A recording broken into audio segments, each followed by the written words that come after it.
लामो अनुभव हो। केन्द्रको कुरो गर्ने हो भने हामीले करिब 65 वर्ष पुरा हामीले गऱ्यौँ। 65 वर्ष केन्द्र र 26 वर्ष जिल्ला स्थापनाको अनुभव भन्ने हो भने यो न त भर्खरको बच्चाको जस्तो अनुभव हो, यो न त युवाको मात्रै अनुभव हो। यो मलाई लाग्छ परिपक्व र अलिकति चाहिँ नागरिक अगुवा संस्थाको रूपमा हामीले विकास गरेको प्रमाण नै हाम्रो जन्म जुन 65 वर्ष करिब हामीले पुरा गऱ्यौँ त्यो प्रमाण हो। र 65 वर्ष पुरा गर्दाखेरि हामीले पत्रकार महासङ्घ भनेको पत्रकारको संस्था हो, पत्रकारकै मात्रै कुरा गर्छौँ भनेर अब छुट पाउने अवस्थामा हामी छैनौँ।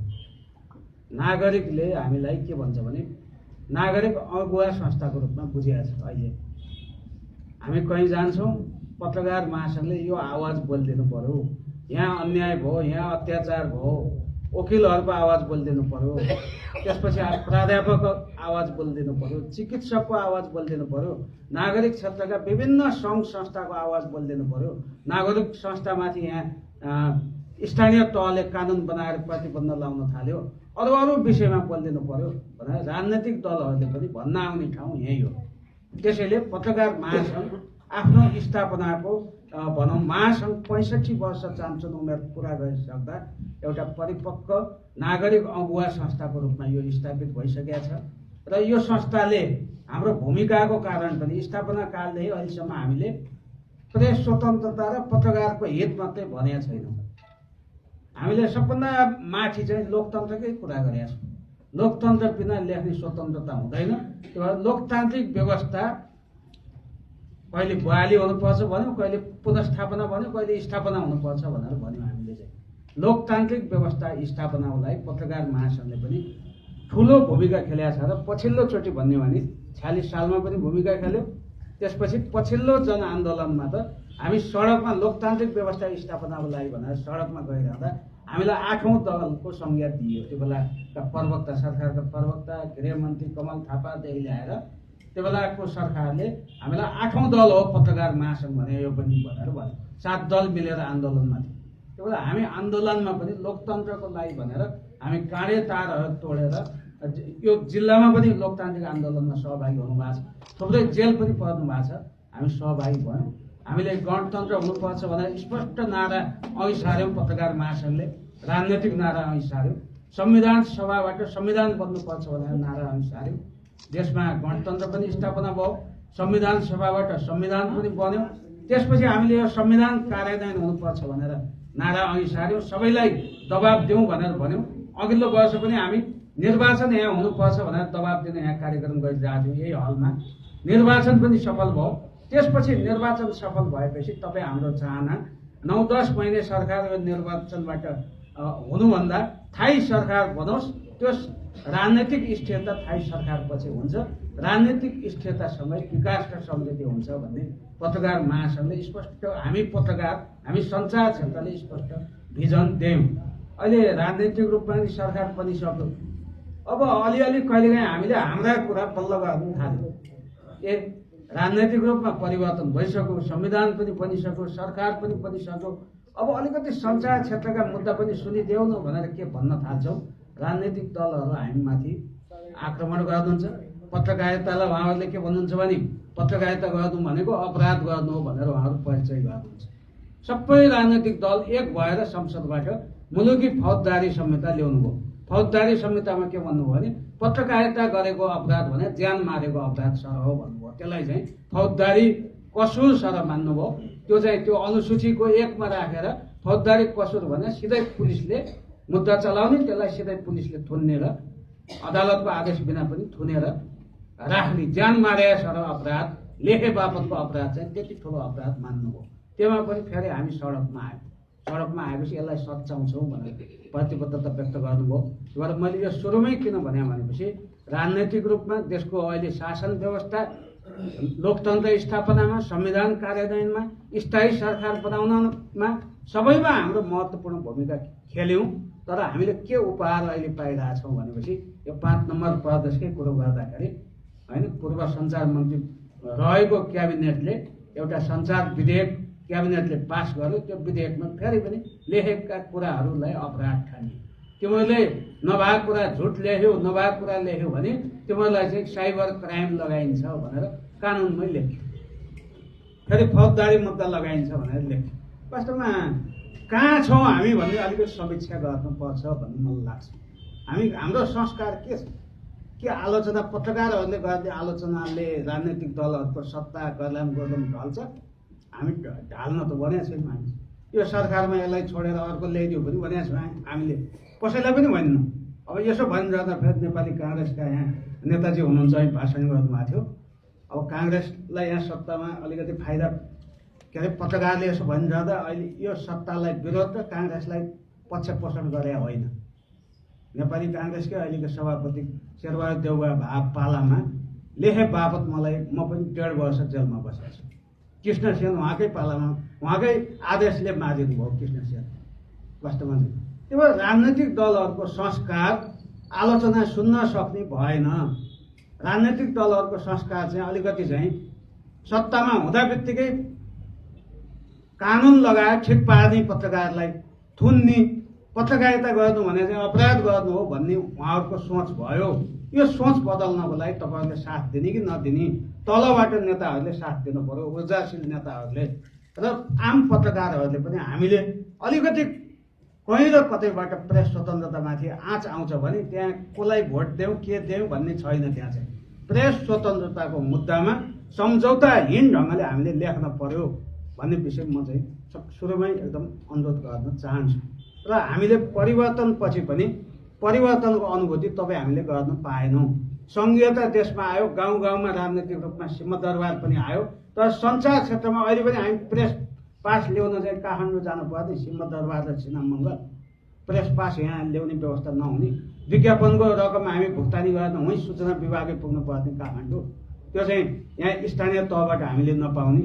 अहिले पनि लोकल विज्ञापन चाहिँ 10-11 करोडको विज्ञापन दाङ जिल्लाबाट काठमाडौँका मिडियालाई जाने, त्यो जिल्लाका विज्ञापन जिल्लाका मिडियाले अनिवार्य पाउने कि नपाउने। काठमाडौँबाट वितरण हुने विज्ञापन 5 अरबको विज्ञापन काठमाडौँबाट हरेक वर्ष वितरण हुन्छ, त्यो सबै ठुला केही सीमित मिडियालाई मात्रै जाने। त्यो समानुपातिक ढङ्गले काठमाडौँको विज्ञापन जिल्लामा आउँथ्यो भने 4-5 लाख रुपियाँ त सानो मिडियाले, साप्ताहिक मिडियाले पाउँथ्यो होला। यी मुद्दा हामीले उठाउँदै आएको छौँ। श्रमजीवी पत्रकारका मुद्दा, मिडियालाई चाहिँ कम्तीमा कुनै छुट्टै बजेट ल्याएर हामीलाई दिइदिए पनि हामी भनेका छैनौँ। हामीले राज्यलाई हामीले तिरेको करबाट वितरण गर्ने राज्यले चाहिँ जुन पुँजी छ त्यो समानुपातिक ढङ्गले बाँड र संहिता आइसकेपछि स्थानीयतालाई प्राथमिकता दे भनेर मिडियाले भन्दाखेरि अब राज्यलाई त्यो आलोचना हुने र राज्यले कानुन बनाएर मिडियालाई ठिक पार्छौँ भनेपछि हामी कतातिर जाँदैछौँ, हाम्रा सोचहरू कता छन्, फेरि यो लोकतन्त्र कसले कमजोर बनाउन खोज्दैछ भन्ने विषयमा वास्तवमा एकदम समीक्षा गर्नुपर्ने अवस्था आउन सक्छ। त्यसैले म के अनुरोध गर्न चाहन्छु भने सञ्चार क्षेत्रमा देशमा संहिता आए पनि अझै सञ्चार क्षेत्रमा संहिता आएको छैन। सञ्चार क्षेत्रमा संहिता ल्याउनको लागि राज्यको सिंहदरबार र त्यो वरिपरि सूचना विभागसम्म भएका, काउन्सिलसम्म भएका प्रेस पास दिने, पत्र पत्रिका र अरू सञ्चार माध्यम वर्गीकरण गर्ने, दर्ता गर्ने, नियमन गर्नेदेखि ल्याएर विज्ञापन दिनेसम्म सबै अधिकार यहाँ स्थानीय तहमा ल्याउनु पर्छ। त्यसपछि मात्रै अलिअलि संहिताको हामीले पनि अनुभूति गर्न सक्छौँ भन्ने पहिलो कुरो। अब दोस्रो कुरो कस्तो छ भने अहिले मिडिया चाहिँ 2 थरी मिडिया देखा परिहाल्यो। मफसल र केन्द्र मिडिया त छँदैछन्। केन्द्रबाट मफसल पिल्सिने समस्या त यो पहिलेदेखि के हो। अहिले कस्तो भने ठुला माछा साना माछा भने जस्तो होइन, ठुला मिडिया ठुलो माछाले सानो माछा त खान्छ नि, उसको आहारै साना माछालाई बनाउँछ। अब ठुला मिडिया कसले चलाउँछन् भनेपछि 1-2टा व्यापारी व्यवसायिक ठुल्ठुला होइन पुँजीपतिहरूले ठुला मिडियामा लगानी गर्छ। कहाँबाट धन आयो त्यो पुँजीपतिलाई त्यो पनि स्रोत खोल्नु छैन, केही छैन होइन। अब उहाँहरूले फुत्त अब करोडौँ अरबौँ उहाँहरूका खातामा विदेशबाट पनि कहिलेकाहीँ आउँछन् होइन। मिडियामा लगानी गर्यो, त्यसपछि लगानी गरेपछि जनताका आवाज त मिडिया त बन्दैन। व्यवसाय कसरी विस्तार गर्ने, कसरी चाहिँ व्यापारको साधन बनाउने मिडियालाई भन्नेतिर एकदम प्रतिस्पर्धा छ ठुला मिडिया। तपाईँ देख्नुहुन्छ दिनदिनै जस्तो जाकेट विज्ञापन आउँछन् त्यहाँ चाहिँ हैन। त्यसपछि उहाँहरूलाई किन्न चाहिँ पाठक खोज्दै जान्न ती ठुला मिडिया, किन्न पढ्न सुन्न हैन। यो किनिदिनु भयो भने तपाईँलाई घडी उपहार भनिदिनुहुन्छ, उहाँ 3600 रुपियाँ 3500 रुपियाँ वार्षिक ग्राहक हुन्छ, 5000 घडी दिन्छु भन्नुहुन्छ ग्राहक बनेपछि भित्ते घडीले। त्यसपछि सुन दिन्छु 1 किलोको भन्ने हुन्छ त्यो ग्राहक बने बापत, घर दिन्छौँ भन्ने हुन्छ। अहिले मिडियाले पाठक खोज्दै पाठक किन्दै हिँडिरहनु भएको छ र त्यो मिडियामा के कस्ता विज्ञापन आछन् भनेपछि हैन, जनताका आवश्यकताको विज्ञापन आछन्। जनतालाई त विशुद्ध चाहिँ विज्ञापनको भ्रम छरेर हैन, उपभोक्ताहरू भनौँ जनतालाई, उपभोक्तालाई भ्रम छरेर त्यहाँ चाहिँ ती उपभोग्य वस्तुहरू व्यापार गर्नको लागि चाहिँ कसरी हुन्छ भ्रम छर्ने खालका विज्ञापन प्रकाशन प्रसारण भएको छ। र यो भने के भने ठुला मिडियाहरू, ठुला पुँजीपतिले लगानी गर्ने मिडियामा त्यहाँ सिन्डिकेट चलाउने, त्यसपछि भएका ठुला कर छलीका कुराहरू, ठुल्ठुला घोटालाका कुराहरू, ठुल्ठुला ठेक्कापट्टाका कुराहरू, काम नभएका कुराहरू, सुशासन कायम नभएका कुराहरू बारे मिडियामा केही पनि नलेखिदिने। त्यसपछि जनतालाई चाहिँ एउटा भ्रमपूर्ण ढङ्गले विकास र समृद्धिमा लगाउने, जनताका आवाज बोल्ने, जनतालाई सत्य तथ्य प्रवाह गर्ने होइन कि जनतालाई भ्रमित बनाएर एउटा उपभोक्ता संस्कृति, पुँजीवादी उपभोक्ता संस्कृतिलाई जारी राख्ने अथवा यसलाई बढाउने खालको चाहिँ कामहरू ठुला भन्ने मिडियाले गरे। ठुला भन्ने मिडिया चाहिँ जनताका आवाज बन्न सकेनन्। यस्तो बेला मोफसलमा भएका साना मिडिया त बन्दिनु पर्ने हो जनताको आवाज। पत्रकारले चलाउनु भएको छ धेरै मिडिया, धेरै जसो पत्रकार नै साहु हुनुहुन्छ, अनि त्यहाँ पारिश्रमिक नदिने पनि त्यही पत्रकार हुनुहुन्छ। मिडिया चलाएर कार चढ्नुहुन्छ आफू, त्यसपछि आएर अरू गर्नुहुन्छ, घर पनि बनाइहाल्नुहुन्छ। त्यहाँ काम गर्ने श्रमजीवीलाई सबभन्दा पहिले ठग्ने उहाँहरू। अनि हामी पत्रकार महासङ्घले अनुगमन गर्नुपर्छ। को पत्रकारले चलाएका मिडियामा श्रमजीवीले नियुक्ति पत्र पाएनन्, तलब पाएनन्, सार्वजनिक गरौँ न, त्यति त गर्नु सक्छौँ, केही गर्नु पर्दैन है। पत्रकारले आफै मिडिया चलाएर तलब दिँदैनौँ भने हामी पत्रकार महासङ्घको सदस्य बन्ने हैसियत त हाम्रो त हुँदैन। किनभने समाजको अरू क्षेत्रको अन्याय अत्याचार श्रम शोषणका कुराहरू हामी दिनको लागि मिडिया चला हुन्छ। मिडिया भने आफैमा सार्वजनिक सामाजिक उत्तरदायित्वपूर्ण पेसा हो। सामाजिक उत्तरदायित्वपूर्ण पेसामा काम लगानी गर्दाखेरि अरू उद्योग अरू क्षेत्रमा लगानी गरे जस्तो होइन। यहाँ सामाजिक सेवा गर्छु, म जनताको आवाज दिन्छु र जनतालाई सत्य तथ्य सूचना दिन्छु भनेर प्रतिबद्धतासहित चलाएका मिडियामा पनि एकातिर त श्रमजीवीलाई पनि हामी त्यही शोषण गरिरहेका छौँ, अर्कोतिर फेरि बढी चाहिँ यहाँ आजकै दाङकै पेपर हेर्नु न, सबै एउटै न्युज छ। अब यो पत्रकार महासङ्घको पनि उस्तै न्युज छ। यहाँ कसले एकजनाले लेखिदिनु भयो, अब धेरै जसो मिडिया हेर्नु सबै उही न्युज छ, एकजनाले लेखेर पठाउनु भयो होला यहीँबाट उही छ। त्यसमा अरू न्युज पनि केन्द्रीय न्युज पनि उस्तै छ, ऊ पनि उस्तै छ भनेपछि यो अन्तको अब हुबहुकारिता जस्तो भयो क्या। यहाँ पत्रकार आफै चलाउनु भएको छ, मोफसलबाट चलेको छ, साना मिडिया छ। पत्रकारले जति पत्रकारिता कसले बुझ्छ त्यसलाई पनि हामी जनताको वास्तविक आवाज बनाउन चुकिरहेछौँ कतै। यस्ता कुरा यस्तो बेलामा हाम्रो साधारण सभा यस्ता जमघटमा साँच्चै हामीले गरिरहेको कामबारे समीक्षा गरौँ र हामीले बलियो बनाउने, पत्रकार महासङ्घले बलियो बनाउने भनेको ठुला व्यवसायीहरूले चलाएका मिडिया जुनले चाहिँ नेपालको चाहिँ उपभोक्ताहरूलाई पनि बिगार्न खोजिरहेछन् र जनताका आवाज बनिरहेको छैनन्, यस्ता मिडियालाई पक्षपोषण होइन। हामीले भने यी साना मिडियालाई नै पक्षपोषण गर्ने। मोफसलका मिडिया, साना मिडिया, अझ पत्रकार आफैले चलाएका मिडिया, महिला, दलित, जनजाति, अझ भाषाभाषीका मिडियालाई प्रोत्साहन हामीले गर्नै पर्छ। त्यसको लागि चाहिँ कम्तीमा मिडियाका कन्टेन्टहरूमा अब हामीले समीक्षा अलिकति गरौँ। हिजो चाहिँ ठिक छ, राजनैतिक परिवर्तनको लागि मिडियाको रोल थियो, राजनैतिक समाचार सामग्रीहरू सधैँ प्राथमिकता पाए। अब संविधान पनि बनेको थिएन, त्यहाँ प्राथमिकता पायो। चुनाव भएको थिएन, चुनावमा हामी केन्द्रित भयौँ, त्यो प्राथमिकता भयो। अब चाहिँ अलिकति ट्रेन चेन्ज गरेर हामीले जनताको इन्ट्रेस्टका समाचार के हुन् त, पब्लिक इन्ट्रेस्टका समाचार, पब्लिक जनताका आवश्यकताका समाचार, राष्ट्रका आवश्यकताका समाचार सामग्री प्रवाह गर्नलाई पत्रकार महासङ्घले भूमिका खेल्नुपर्छ। त्यसको लागि अब उपाध्याय छेत्रीले भन्नुभएको छ, हामी तालिम चाहिँ महासङ्घले तालिम भन्ने हुन्छ, तालिम पनि तलैबाट गर्ने भनेर केन्द्रबाट त्यति चाहिँ हामी जोड दिन्नौँ, तलै बलियो बनाउने, तलैले आफ्नो आवश्यकताको तालिम गर्ने भन्ने। तर चाहिँ अहिले नयाँ सन्दर्भमा अब अलिकति हाम्रो ट्रेन चेन्ज गर्नुपर्छ भनेर एक राउन्ड हामी चाहिँ देशभरि पब्लिक इन्ट्रेस्ट रिपोर्टिङ कसरी गर्ने र ती विषयवस्तु के हुन् भनेर पत्रकार महासङ्घले तालिम सञ्चालन गर्ने सोचेको छ अहिले। र अब खास गरी समय पनि त्यति लामो छैन, अन्तिममा धेरै भन्नुभन्दा भने पत्रकार महासङ्घ दाङको यो साधारण सभा भइरहँदा यति धेरै साथीहरू पुरस्कृत हुनुभयो। वास्तवमा दाङ आउँदाखेरि ऊर्जा नै प्राप्त गर्छ हामीले। अलिअलि शान्तिमा यहाँ मलाई के लाग्छ भने प्रतापजी केबीजी भन्नुभयो सानो कुरो भयो भने यहाँ व्यक्त गरिहाल्छु, भनिहाल्छु, यहाँ छलफल भइहाल्छ। अरू शाखामा केन्द्रमै ठुल्ठुलो कुरो भए पनि छलफल हुन्न भनिन्न।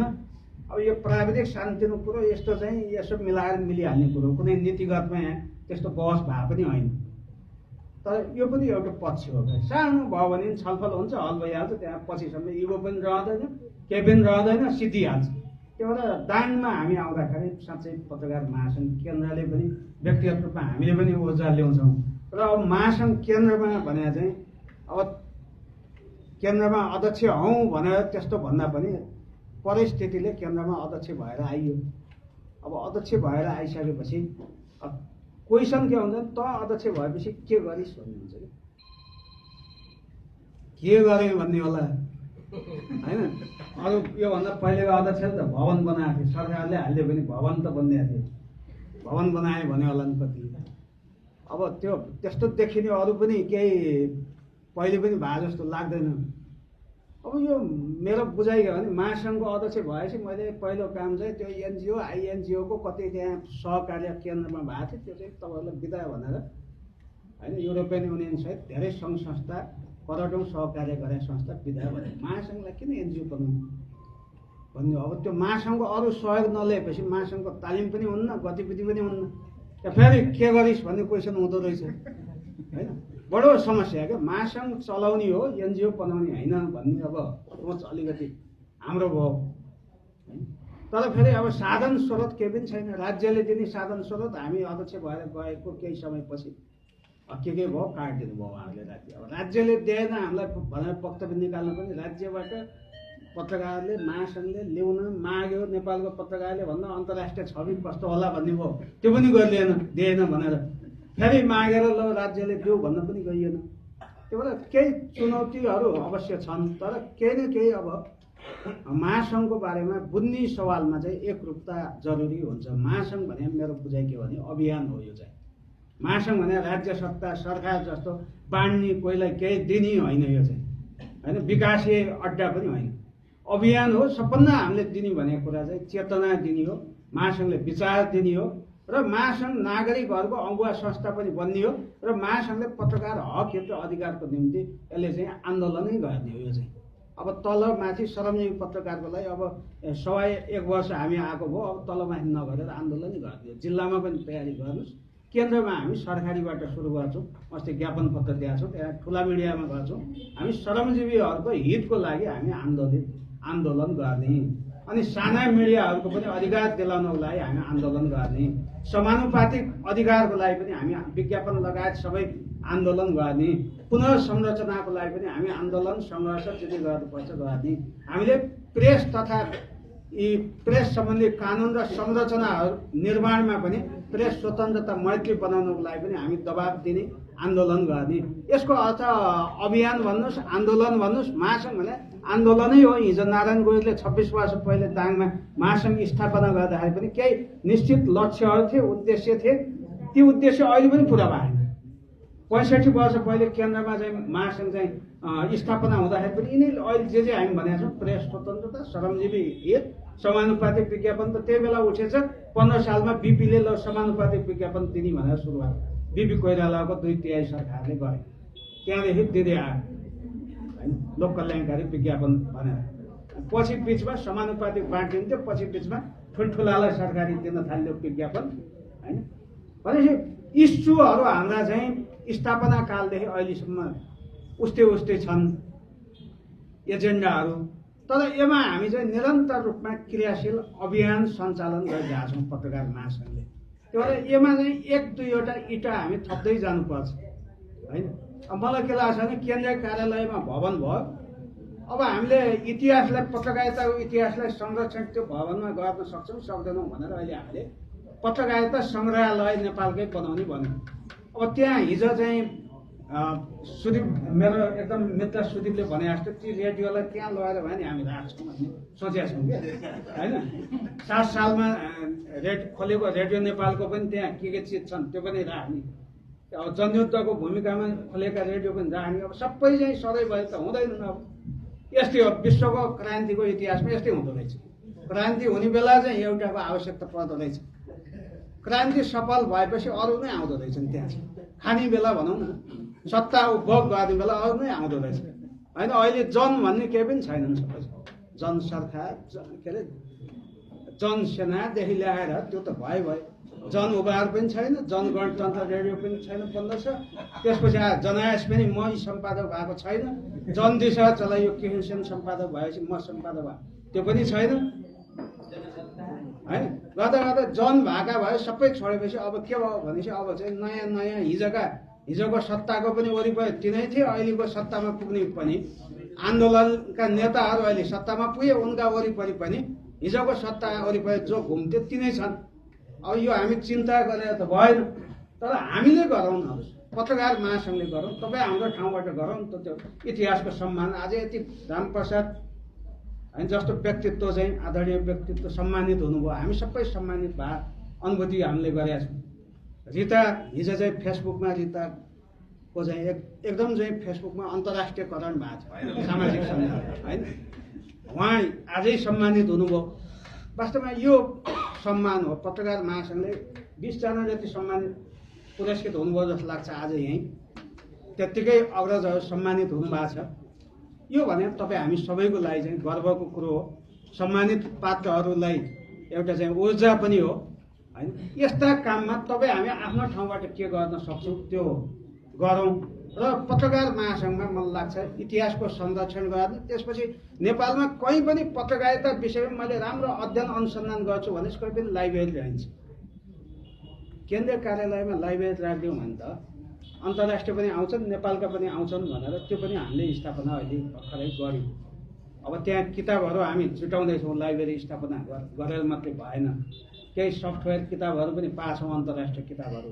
त्यहाँ चाहिँ कम्प्युटरहरू 20-30वटा कम्प्युटर राखिदिएर त्यसपछि आएर लाइब्रेरी किताब पनि राखिदिएर ल छुट्टै कम्प्युटर टेबलहरू राखिदिएर तपाईँ एकदम शान्त वातावरणमा अध्ययन गर्नुहोस् भनेर त्यो पनि एउटा उपलब्धि नै हो भन्ने मलाई लाग्छ।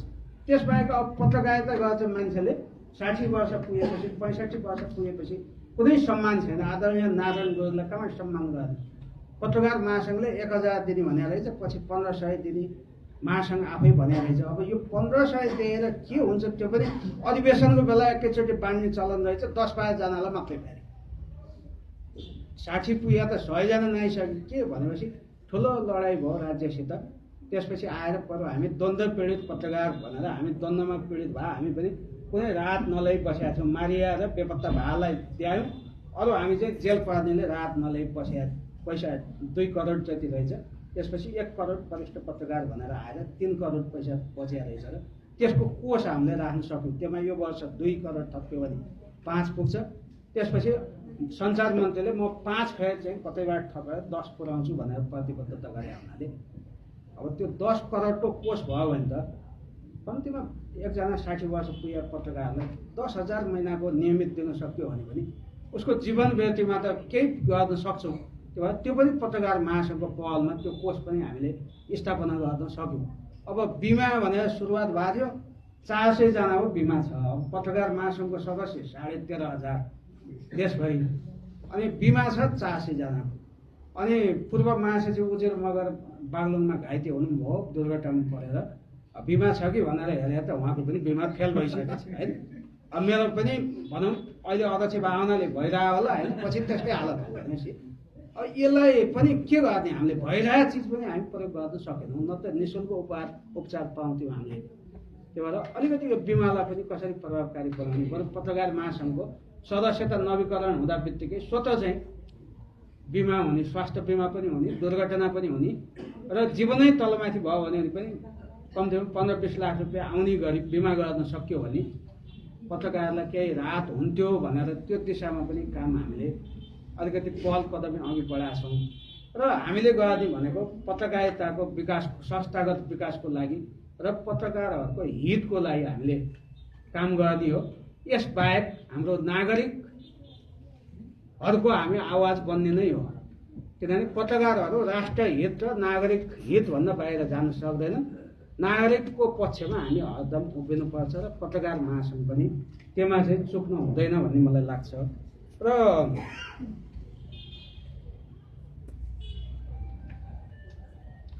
अलिकति यहाँ कतिपयले के भन्छन् भने फेसबुकमा कसले के लेख्नुहुन्छ अथवा अरू सामाजिक सञ्जालमा के लेख्नुहुन्छ त्यो लेख्नलाई पनि पत्रकारै ठानिन्छ कि यहाँ समाजमा कतिपय ठाउँ पत्रकारले नलेखे पनि त्यो सामाजिक सञ्जालमा आयो भने पत्रकारले लेखे भन्छ। अब यो कुकुरको टाउको ल्याएर प्रधानमन्त्री जोड्ने, के जोड्ने, कस्तो जोड्ने जस्ता यस्ता खालका कामहरू गर्दै नहुने काम यो पत्रकारिता हुँदा पनि होइन, यिनी चाहिँ अपराधकारिता हो। सामाजिक सञ्जालमा त्यस्तो हुन्छ त यो पनि पत्रकारले गरे भन्ने पर्छ नेताहरूलाई। त्यसपछि पत्रकारहरूले मन परी गरे यिनीहरूलाई कानुन, कडा कानुन बनाउनु पर्यो भन्ने उहाँहरूको मन साहेब ठाउँ ठाउँमा व्यक्त हुन्छ। कडा कानुन बनाएर ठिक पार्नु पर्यो भनेर। त्यो भएर हामीभित्र विकृति विसङ्गत छन् भने यसलाई सच्याउने तपाईँ हामीले नै हो, पत्रकार महासङ्घले नै हो। प्रेस काउन्सिल र पत्रकार महासङ्घ मिलेर आचार संहिता बनाएको छौँ। आचार संहितामा हामीले के गर्ने के नगर्ने मुद्दाहरू छन्, त्यसको पालना ठिक ढङ्गले भएको छ कि छैन भनेर पनि अलिकति हामी प्रभावकारी ढङ्गले अनुगमन गरौँ र यो क्षेत्रमा, हाम्रा क्षेत्रमा, पत्रकारिता क्षेत्रमा पत्रकारिता मार्फत कहिले केही अन्य कर्म गर्छ भने, पत्रकारिता बाहेक अरू काम गर्छ भने, यो क्षेत्रबाट केही अपराधहरू गर्छ भने उसलाई वास्तवमा चाहिँ सजाय दिनको लागि तपाईँ हामी नै अघि सरौँ है। किनभने हाम्रो पत्रकारितामा भएका एक दुई खराबीले गर्दा हामी सबै बदनाम हुने दिशातिर अहिले जाँदैछौँ। त्यो भएर हामीभित्र भएका खराबी हामीले चाहिँ छिट्टै हटाएनौँ भने अझ यो पत्रकारितामाथि अङ्कुश लाउनुपर्छ भन्ने वातावरण अझ बढ्न सक्छ। त्यो भएर हामीभित्रका खराबीहरू हटाएर पत्रकारितालाई मर्यादित बनाउने, जिम्मेवार बनाउने र वास्तविक अर्थमा पत्रकारिता भने नागरिकको आवाजै हो, यो जनताको आवाज हो नेपाली पत्रकारिता भन्ने बनाउने दायित्व तपाईँ हाम्रै काँधमा छ। यो अरू आएर बनिने पनि होइन, कानुन बनाएर यो जिम्मेवार र मर्यादित हुने पनि होइन। त्यो भएर यो पत्रकार महासङ्घले आफ्नो व्यावसायिक शुद्धताको लागि, आफ्नो पेसा शुद्धताको लागि पनि पहल गर्नुपर्छ र यस्ता साधारण सभाहरूमा खास गरी हिजो पत्रकार महासङ्घका सदस्य कति थियौँ, आज कति क्रियाशील छन् छैनन्। क्रियाशील नभए साथीको नवीकरण नगर्नु है, जो क्रियाशील हुनुहुन्छ नवीकरण गर्ने, सदस्य बनाउँदाखेरि पनि क्रियाशीललाई मात्रै बनाउनुतिर जिल्लाले नै पहल ल्याओस्। किनभने यो सदस्यताको प्रवेश बिन्दु पनि जिल्ला हो, त्यसपछि नवीकरणको प्रवेश बिन्दु पनि जिल्ला भए हुनाले पत्रकार महासङ्घको सदस्यता शुद्धिकरणको लागि पनि जिल्लाले पहल गरोस् भन्न चाहन्छु। र यहाँ विराटनगरमा हामीले 4 र 5, 6 गते राष्ट्रिय सम्मेलन गरेका छौँ। हाम्रो विधानमा एक कार्यकालमा एक पटक जिल्ला अध्यक्ष, प्रदेश अध्यक्ष र महासचिव अनि केन्द्रीय समितिका सबैको सम्मेलन आयोजना गर्ने व्यवस्था छ। विराटनगरमा हामीले सम्मेलन आयोजना गरेका छौँ। त्यो सम्मेलनलाई हामीले नीतिगत सम्मेलन भनेर भनेका छौँ। त्यहाँ हामीले पत्रकारिता क्षेत्रमा केन्द्रदेखि स्थानीय तहसम्म कस्ता खालका कानुन, प्रेस स्वतन्त्रता सम्बन्धी कस्ता खालका प्रावधान, कानुन र संरचनाहरू हामीलाई स्वीकार्य छ, कस्ता बन्नुपर्छ भनेर पत्रकार महासङ्घले एउटा गाइडलाइन बनाउने र जिल्लामा बन्ने संरचनामा जिल्ला शाखाले नै सबै स्थानीय तहसित उनीहरूलाई हेरेर स्थानीय तहले बनाएका कानुनहरू, पत्रकारिता सम्बन्धी कानुन र संरचना प्रेस स्वतन्त्रता अनुकूल छन् कि छैनन् भनेर जिल्लाले हेरिदिने र त्यहाँ यस्ता संरचना बनाऊ भनेर लबिङ गर्ने काम जिल्लाले गर्ने, प्रदेशले प्रदेश तहमा गर्ने र केन्द्रले केन्द्रीय तहमा गर्नको लागि गाइडलाइन हामी तयार पार्दैछौँ भने आन्तरिक रूपमा पत्रकार महासङ्घको आगामी 5 वर्षको लागि हामी रणनीति बनाउन खोज्दैछौँ। पत्रकार महासङ्घले 5 वर्षमा के काम गर्ने, उसका प्राथमिकता के हुने भनेर हामी 1, 2, 3, 4, 5, 6 गरेर केही महत्त्वपूर्ण रणनीतिहरू बनाएर हामी चाहिँ अघि बढ्न पर्छ भनेर रणनीति तय गर्न खोज्दैछौँ। त्यो रणनीति